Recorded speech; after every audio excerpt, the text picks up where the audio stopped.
So before we get too far into this, I'd like to say that without the right modifications, drawing a longsword, especially off of your back, is going to be nigh impossible. Now, I'll get to a little bit of those modifications a little bit later, but with a standard scabbard, especially in a rig like this one, you're not really going to be drawing it off of your back. You're going to need a sword that's about the distance from the crook of your finger here up to your shoulder, and that's about the maximum length that you're going to be able to get off of your shoulder. Now, there are a few exceptions to the rule, one of the most notable being the Nodachi, or Odachi. I think there's one called Yodachi. All of the dachis, basically, they're extremely long. They're what you would consider a great sword for the Japanese. And how these swords were carried was most commonly on the back, because they weren't meant to be quick draw weapons. Someone with a katana sneaking up and attacking someone with a Yodachi or Nodachi or Odachi, any of the dachis, is going to have the upper hand, because the sword was not quick, and basically what you had to do was throw the sword up, catch it by the back of the blade, and then bring it down, keeping your fingers out of the way. You'd rotate it into place, and then you would have the sword ready. But it was carried in a normal scabbard on the back. Another great example actually comes from the 20th century, and that is going to be the Chinese Da Dao or Mao Dao. I think that's how you say it. I probably butchered it, and I'm sorry if I did. It was a katana-like weapon, a little bit less of a curve to it, and probably about as long as a longsword. Maybe just a few inches shorter, but there wasn't the 10 to 12 inch difference that you would have between a longsword and a katana. And it was worn on the back mainly for transport. Again, this was not so you could get to your weapon quickly, this was so you could move over long distances. And there's this example, which I do believe comes from World War II. I can't really find a whole lot of information on this specific photo. If you guys know, let me know in the comments. I'm making this video last minute, so I didn't have time to do an insane amount of research, especially regarding the origins of these images. Going back a little bit further, we have a Celtic charioteer sword. It was also carried on the back, mainly because in a chariot there wasn't a lot of room to have a sword on your hip, and then the chariot was in the way, so you're probably not going to be able to draw it while you're in the chariot anyway. Another extremely well-known exception to this rule is going to be the Highlander Greatsword. But this sort of drifts into the area of modifications. It was a greatsword, two-handed dedicated weapon, but they needed a way to transport it effectively, and so it was stowed on the back in this sort of modified scabbard. And yes, it was just carried, exposed to the elements like that. Weird. You'd think that it would get all rusty and nasty. Don't worry, I'll get into that later. And the last thing we have still classified as a modification is going to be a baldric sling. Now, essentially what a baldric sling was is that you would have your sword. I had to turn so the sunlight wasn't beaming across my face. But you would have your sword, and it was just a single belt that went across your midsection. That belt would attach to your scabbard at the top and a little bit down the middle, and it would hold it in place so that you could carry the sword over long distances. Again, this was all mainly done to carry swords over long distances.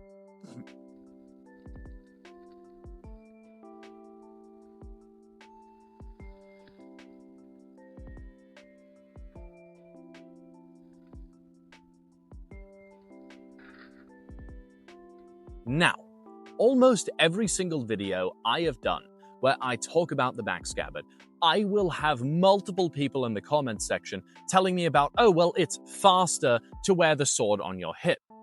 I practice Iaido, and your draw is so much slower than mine is. Well, there's multiple reasons for that, and I'm not really trying to be petty by bringing all of this up, but it is important to the topic. Whenever we're talking about the draw speed of a weapon, almost every European sword was not meant to be drawn quickly. We didn't start doing that until we started curving the blades for our sabers. Then the sword could be drawn much faster than something like a long sword, or an arming sword, or a scholar's sword, or even something like a rapier or a small sword. Now, I'm not the definitive sword expert online, but I can tell you that a katana versus a longsword evolved for two separate purposes. Whenever we are comparing an English sword with a Japanese sword, regardless of which swords they are, I'm using the longsword in this example. The katana was designed to be able to draw it quickly from the scabbard, whereas the longsword was not designed for that purpose. Another big difference between these two weapons is going to be the fact that a longsword is about 10 to 12 inches longer than a katana, whereas a katana only has about a 27 to 32 inch blade. A longsword has anywhere from a 37 to a 42 inch blade. These things were freaking huge, while also maintaining a lightness that could be wielded in one hand. The longsword was not a dedicated two-handed weapon, but it was primarily used in two hands because it was just a little too heavy to wield in one hand for most people. And I do say most people, so if you want to comment that you can fight with two longswords in the comments, then go right ahead. But for most people, they couldn't do that, so it became mainly it's used as a two-handed weapon, not a one-handed weapon. Side tangent out of the way, you can't draw a longsword nearly as fast as you could draw a katana. You have to move an extra 10 inches of blade in order to get it out of the sheath, not to mention it's not ergonomic enough to be able to move quickly while you're doing that. So you end up in a situation where you either have to immediately parry an incoming blow or do a thrust and try to avoid an incoming blow. Either way, this was the kind of weapon that you would already have out in your hand, ready to use as you were going into battle. This wasn't something that was designed to be drawn quickly. Now, I have mentioned my scabbard and I have drawn the sword from my scabbard multiple times now.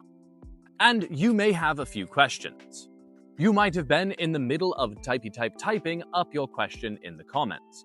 So, my design isn't anything special. It's not like that god-awful scabbard. It's literally just the longsword scabbard that I had made out of cardboard for my previous wooden sword that broke, and I cut about an 18-inch slit down the side of it. It's about 18.5 inches if you want to do this yourself. If you have an extra sword scabbard or you want to make a sword scabbard, just make a normal scabbard and then cut down the side of it. It is that simple.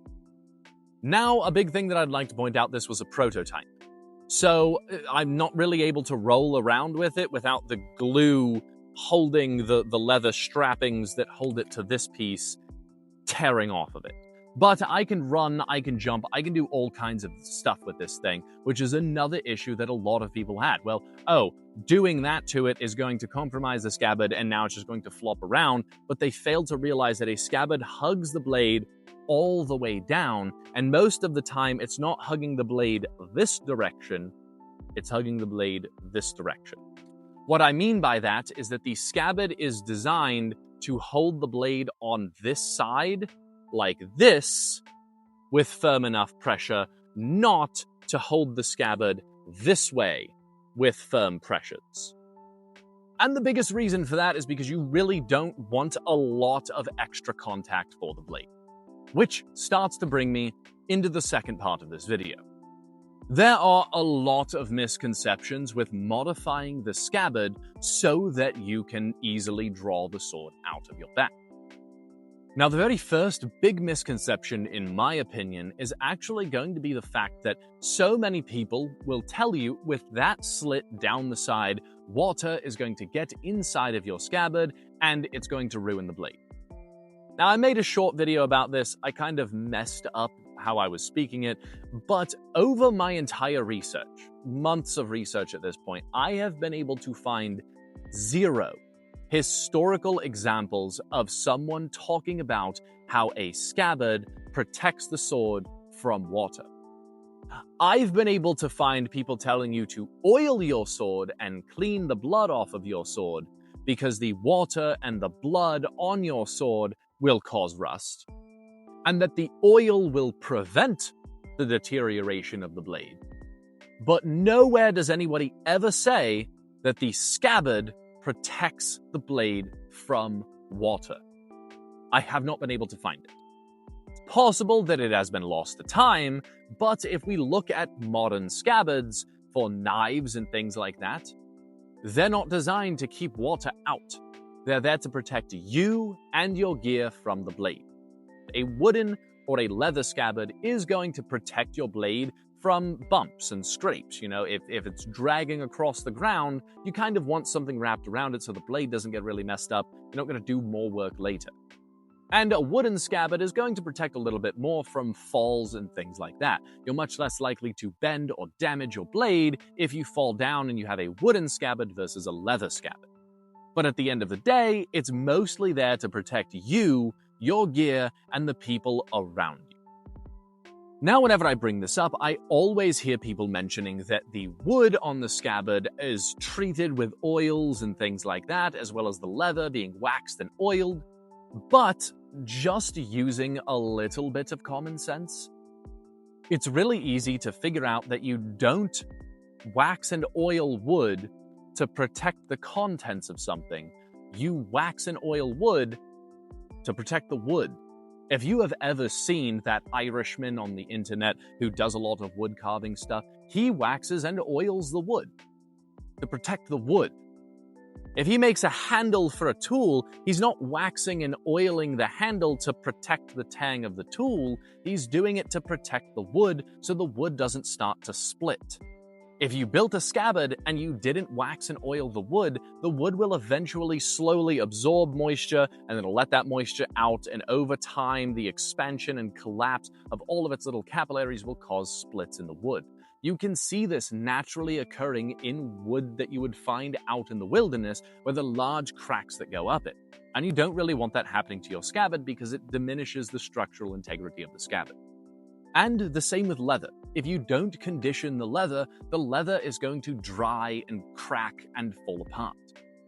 Now, with that out of the way, it is possible to make something almost completely waterproof using those methods. You could very well make your scabbard completely waterproof just by oiling and waxing the wood and the leather and having a nice strong adhesive in between the two so that no water can get in. But that creates an entirely different problem. If you have your sword out of the scabbard and any amount of liquid gets inside of that scabbard, a drop of blood, a drop of water, the rain falling from the sky gets into that scabbard, whenever you put the sword back in, it's not going to be able to get out. This is essentially going to create a constant rainstorm inside of the scabbard.